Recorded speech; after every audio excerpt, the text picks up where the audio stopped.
Happy Friday, friends. On today's Locked On NHL, Montreal is good and fun. Never saw that coming.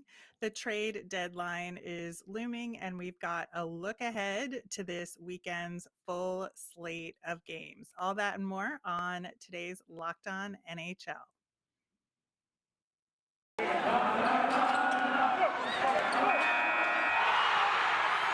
You're Locked On NHL, your daily podcast on the National Hockey League.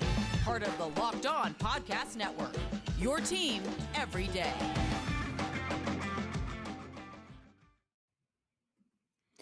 Welcome to the Friday edition of Locked On NHL. I'm Rachel Donner from Locked On Flyers. I'm on Twitter at @rmiriam. I'm here, as always, with Gil Martin of Locked On Isles, and you can find him on Twitter at IceWarsNYI versus NYR. How we doing today, Gil? We are doing well. How about you? Real good. Looking forward to talking about the NHL and this weekend ahead. Lots of great games.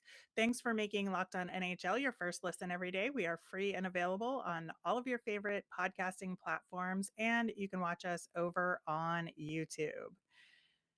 So Thursday's games were a ton of fun, Gil. There were some fun upsets, some upstarts, but I want to start out with the Montreal Canadiens. They defeated the Calgary Flames 5-4 in overtime, and I think Montreal is kind of upsetting the apple cart a little bit right now in the best way possible. They've won 6 out of their last 7 games. And not just against, fellow bottom dwellers. They've defeated the Flames, the Leafs, and the Blues in this stretch, and they seem to be thriving under Martin St. Louis. Yeah, the coaching change really made a difference, and I can almost hear Habs fans being divided, where some of them are saying, "Yes, this is great, we're winning," and some of them are saying, "We can't even tank right." So, just a little dilemma there for Habs fans. But in my mind, in the long run, you're better off creating a winning culture.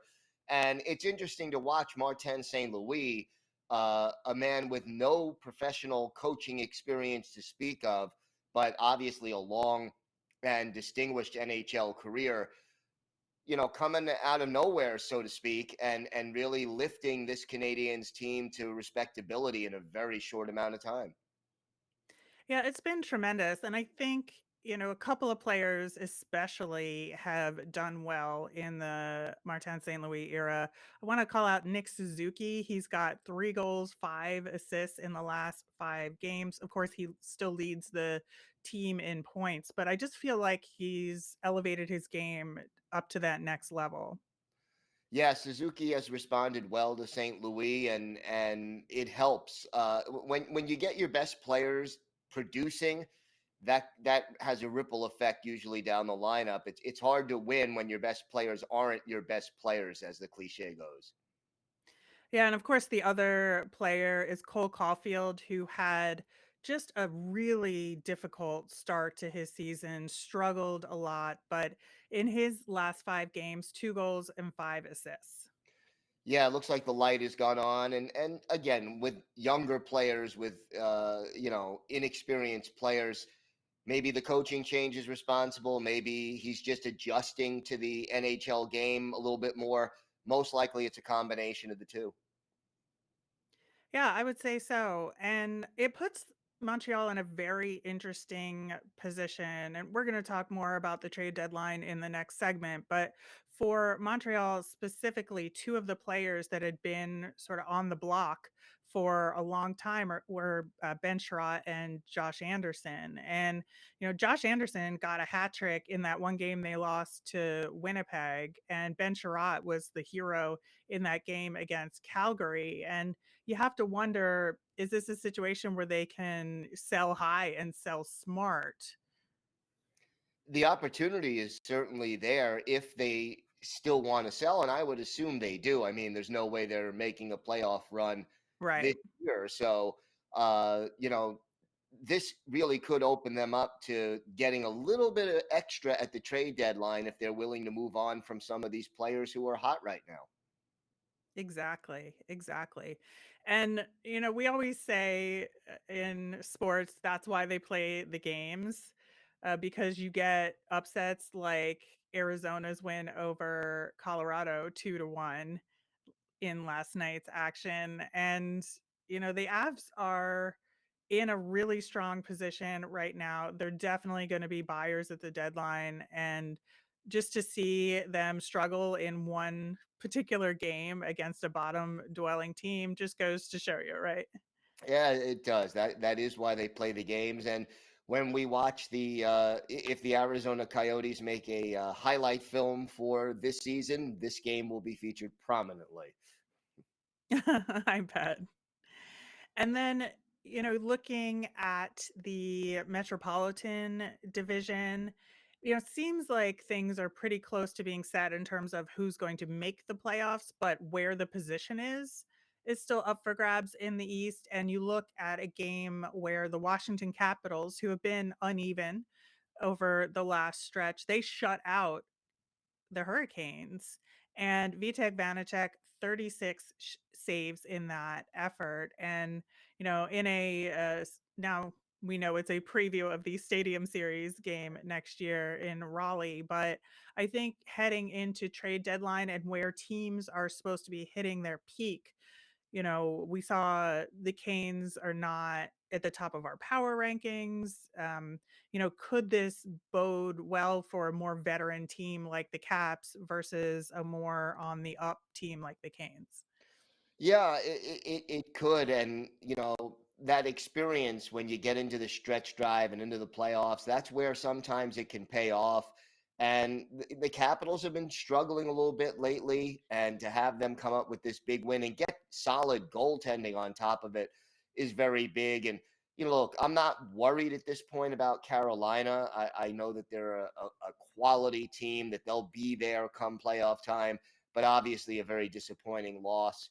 uh, you don't want to get shut out ever, and to get shut out by a team that struggles defensively sometimes like the Capitals has got to be even more frustrating.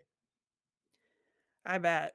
And then looking again ahead toward potential playoff matchups and who the power players are in this league, the Pittsburgh Penguins defeated the Tampa Bay Lightning 5-1. And, with the Bolts being two-time defending champions and the Pens making a tremendous run this season, I think surprising a lot of people with how they've gone about it. Maybe not that they're doing it, but how they're going about it.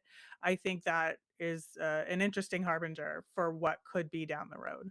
Yeah, don't count out the Pittsburgh Penguins. And then look, Sidney Crosby with the game-winning goal, his 75th of his Hall of Fame career, and that passes Mario Lemieux, who had 74.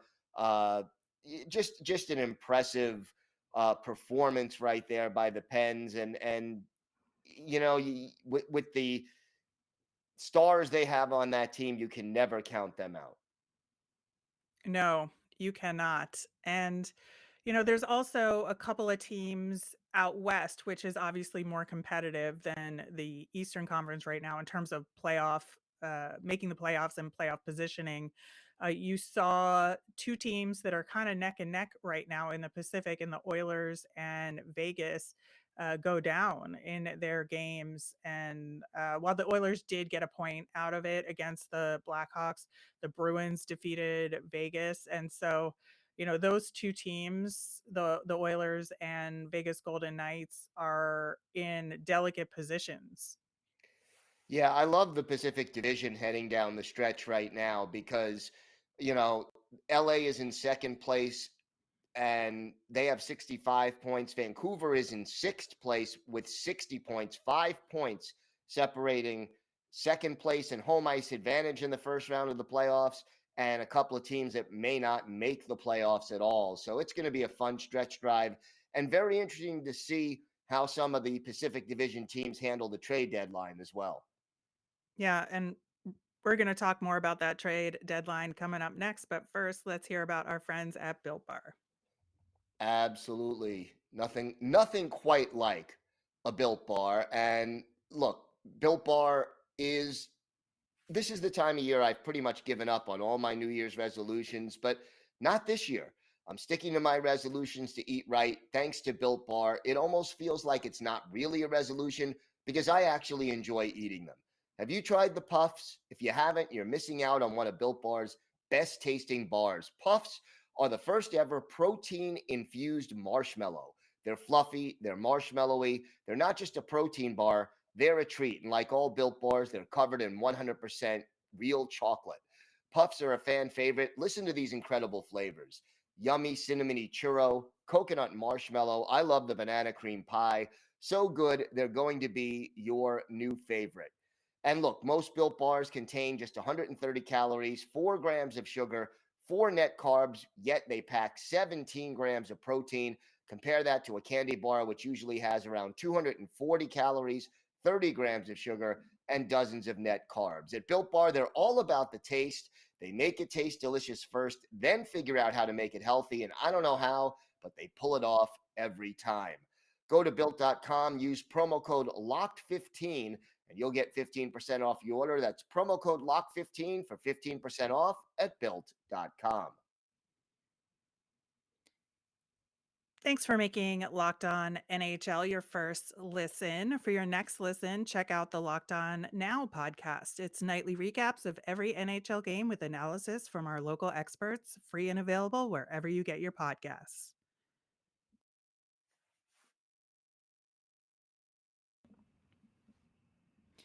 All right, Gil. So the trade deadline is 17 days away, and we're in this weird calm before the storm with all of this. But one thing about it that's been heating up recently is the constant reports of what scouts are in the building at each game. And, given that both of the teams that we cover on a daily basis on our other Locked On shows are definite sellers this trade deadline, uh, how much do you personally pay attention to the scouts in the building at each game?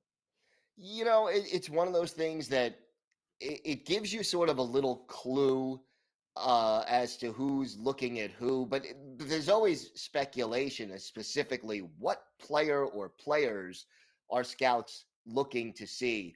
And Mhm. there are the obvious ones. Okay, this guy's on an expiring contract. This team is out of it. They may be willing to deal. But every year at the trade deadline, there's always that one or two surprise players who are not on expiring contracts who end up switching teams, and you just didn't see it coming. And sometimes those scouts in the stands at some of these games can give you a clue as to what might be coming down the pike. Exactly. I also find it interesting when you find a scout or multiple people, when you have 3 people from a team showing up at your rink to scout your team, it's starting to get serious, right? Yeah, that usually is an indication that they're really looking at one or more players on that team.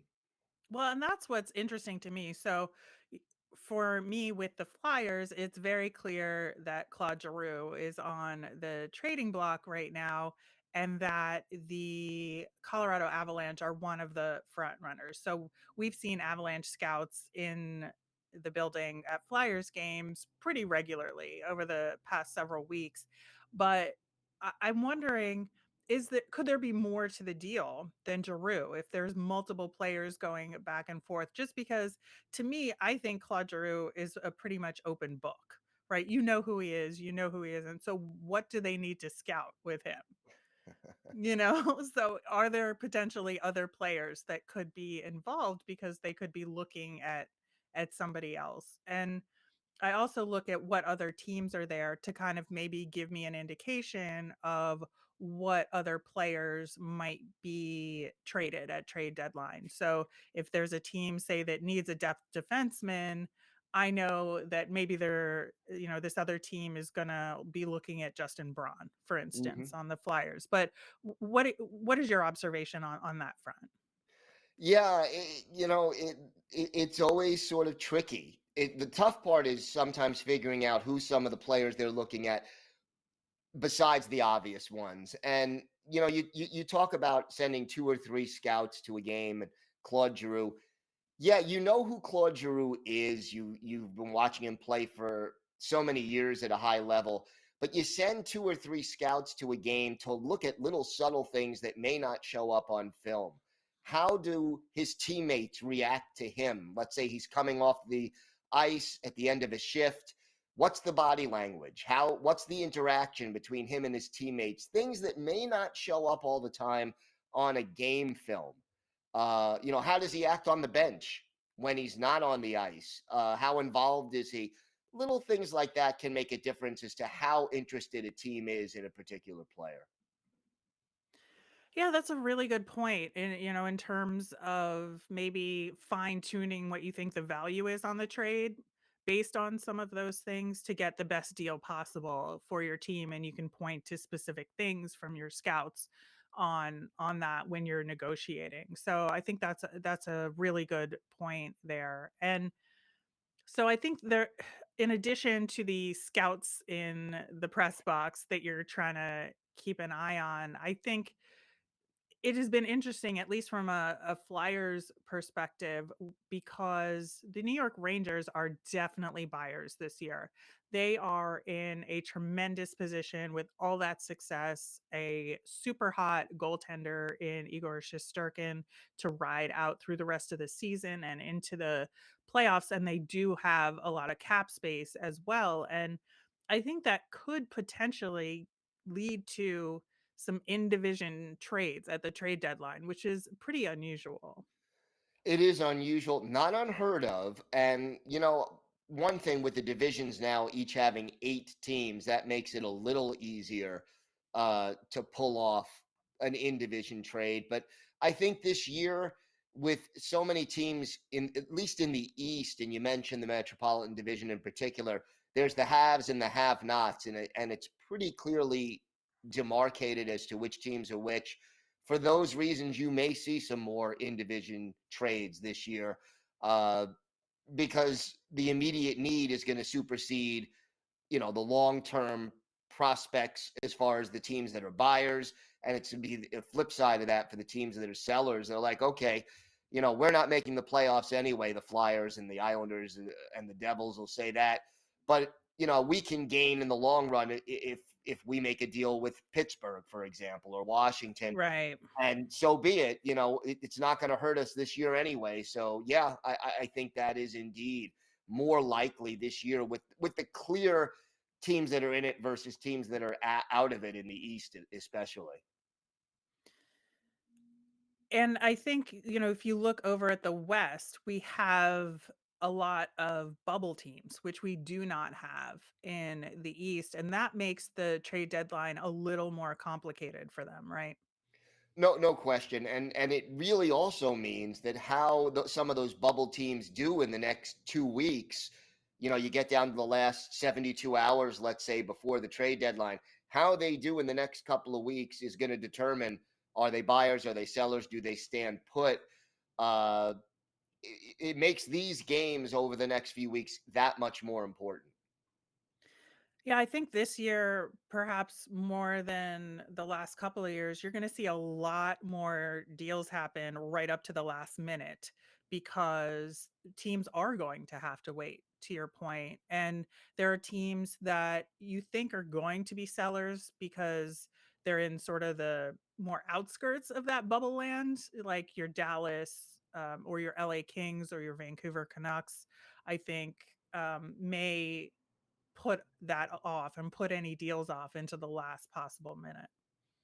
Yep, want to give themselves every chance to try to get into that race. And look, you go on like a 4 or 5 game winning streak now, that changes the whole equation for teams like that.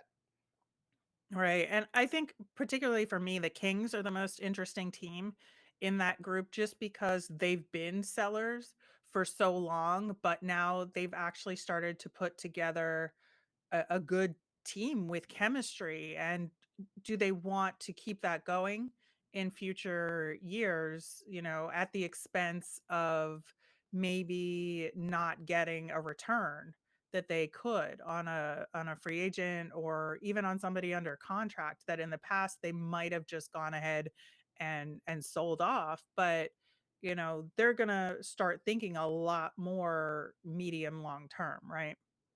Yeah, I think they sort of have to. And then, you got teams like Vegas and Edmonton who are perhaps a little disappointed by the where they're at right now. How will they approach it? So, yeah, it's going to be very interesting, especially out west, to see what different teams do at this trade deadline. Right, and for the sellers, that could only increase prices. Yep. So, as a selling team, I am looking forward to that. But, we'll see how that goes for the I can Flyers. relate. I can relate. All right, well, we're going to get into the weekend ahead of NHL action. There's a lot of good stuff and a lot of games you might potentially want to put some money on. And the place to do that is BetOnline. Football might be over for the season, but basketball is full steam ahead in both the pro and college hoops. We're getting close to March Madness. So, for all the latest odds, totals, player performance props to where the next fired coaches are going to land, betonline.net is the number one spot for all your sports betting needs. BetOnline remains the best spot for all your sports scores, podcasts, and news this season. And it's not just basketball. BetOnline.net is your source for hockey, boxing, and UFC odds, right to all your other favorite sports coverage and information. So head to the website today or use your mobile device to learn more about all the trends and action. BetOnline, where the game starts. All right, Gil. So before we get into the weekend ahead in games, just want to touch on the power rankings real quickly. Enjoy seeing the Avalanche still in the number one spot. I think they deserve to be there. And like at the other end, the Montreal Canadiens, which we talked about earlier in the show, are not in the last spot anymore.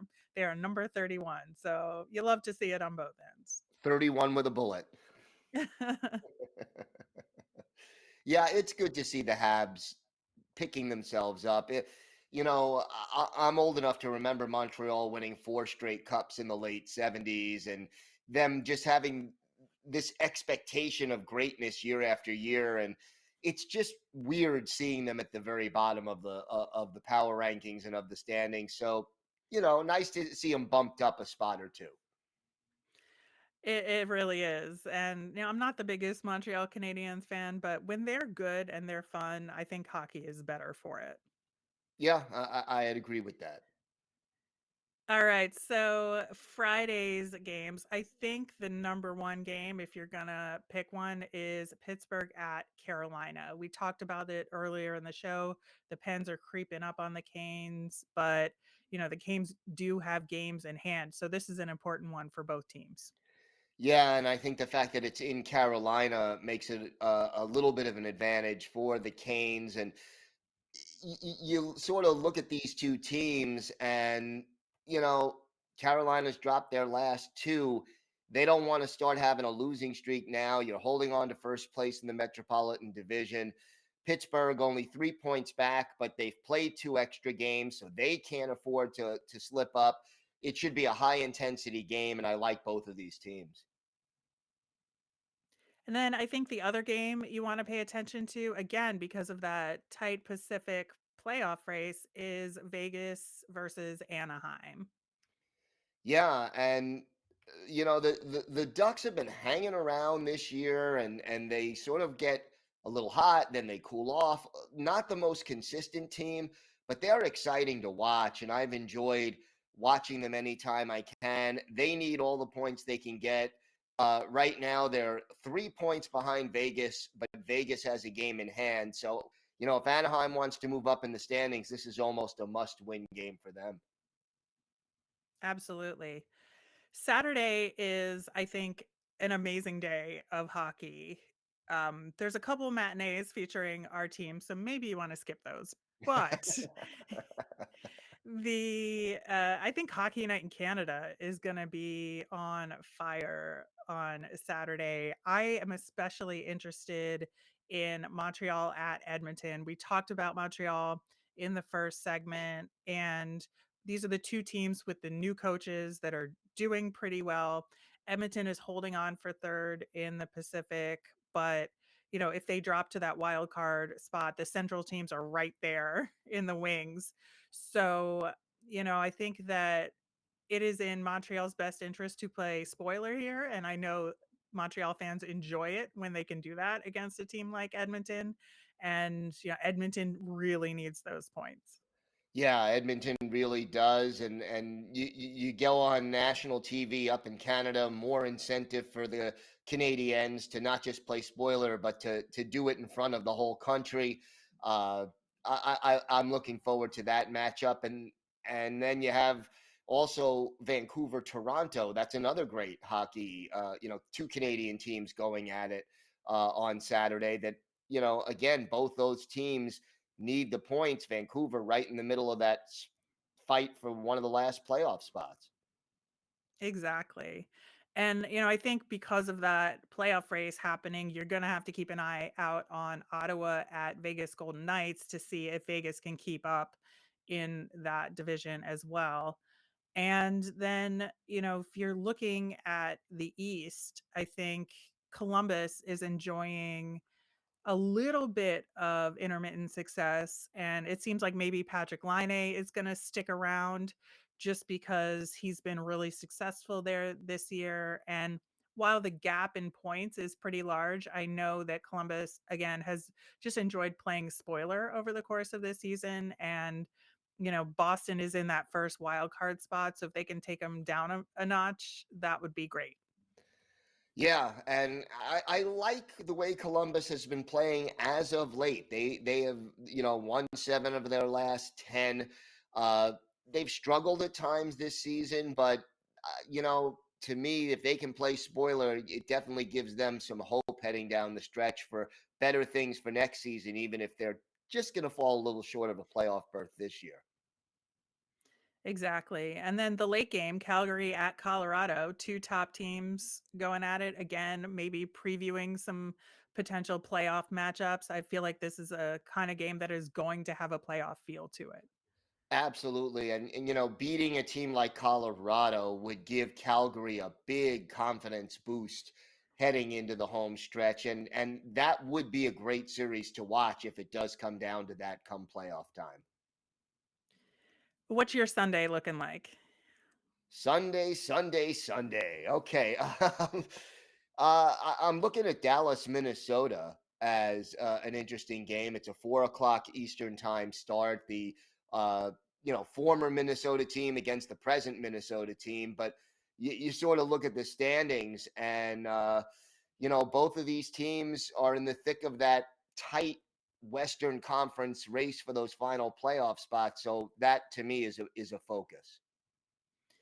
Yeah, I think so too. And, I think there's some, unbalanced matchups on that day, but this is a day where those upper level teams need to just rack up those points to maintain their position. So you're looking for Tampa over Chicago, potentially Carolina over Seattle, and Anaheim needs those points against San Jose. Vegas needs those points against Ottawa. So that's a day where you're looking for the teams that should win to win.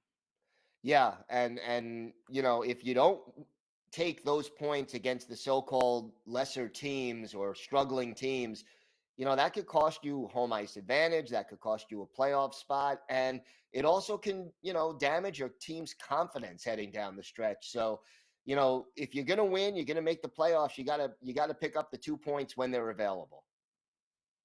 Exactly.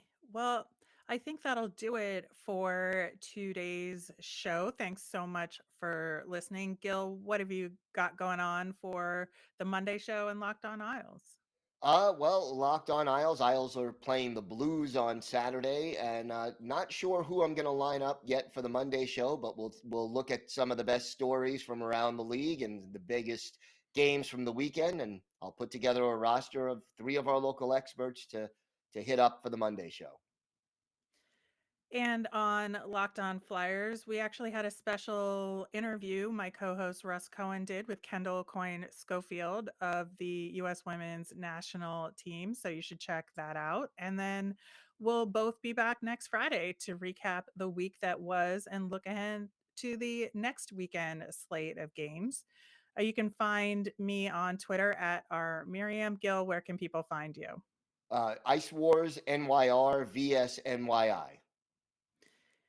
You made us your first listen today. Now make your next listen Locked On Bets. It's your daily one-stop shop for all your gambling needs.